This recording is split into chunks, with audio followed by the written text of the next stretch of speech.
আসসালামু আলাইকুম যাতে যেহেতন দেখতে আছেন দেশে বিদেশ তো আজকে আবার আনাগোল্লায় লই এলাম পর্ব 2 তালগাছের নওগাঁ জেলা গুগুডাঙ্গাতে। এই তালগাছের দুই সাইডে তালগাছ আর তালগাছগুলা দেখতে দারুণ সুন্দর। তবে তালগাছ আনেরা যদি চাইতে আইয়েন অবশ্যই চলে যাবেন নওগাঁ জেলার গুগুডাঙ্গা গ্রামে। আর এই গুগুডাঙ্গা গ্রামে তালগাছগুলা এক ভদ্রলোক লাগাইছে, এক মুরব্বী। মেলা দিন আগে ওনার বক্তব্য ছিল যে আমি তাল গাছ লাগাই যাবো।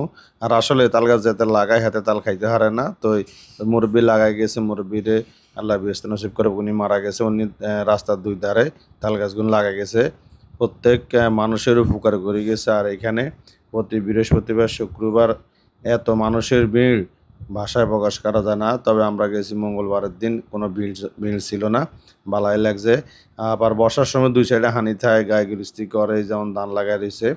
আর বর্ষা বাদে আপনি যাইবেন, পুরা মাঠ থাকবো ফাঁকা, আর তাল গাছ দুই সাইডে তাল গাছ। কিছু ঈদের আগে দিয়ে গেলে আরও সুন্দর লাগে, কিনলেই দুই সাইডের গাছগুলার গোড়ার মধ্যে রং করে দেয়। আর এই তাল গাছটা দেখতে দারুণ চমৎকার। আপনারা ব্যাকে চলে যাবেন গুগুডাঙ্গা গ্রামে।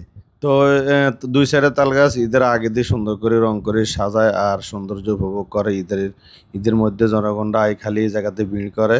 আর এই জায়গার মিডিলের মধ্যে কিছু রেস্টুরেন্ট আছে, আপনারা ফাস্টফুড আছে, ইচ্ছা করলে সব উপভোগ করতে পারবেন, এখানে এসে নাস্তা পানি করতে পারবেন। আবারও কোনো এক সময় ভিডিও আরেকটা হলে দেখা হইব। ভালো থাকেন, সুস্থ থাকেন, ব্যাগ দোয়া করে।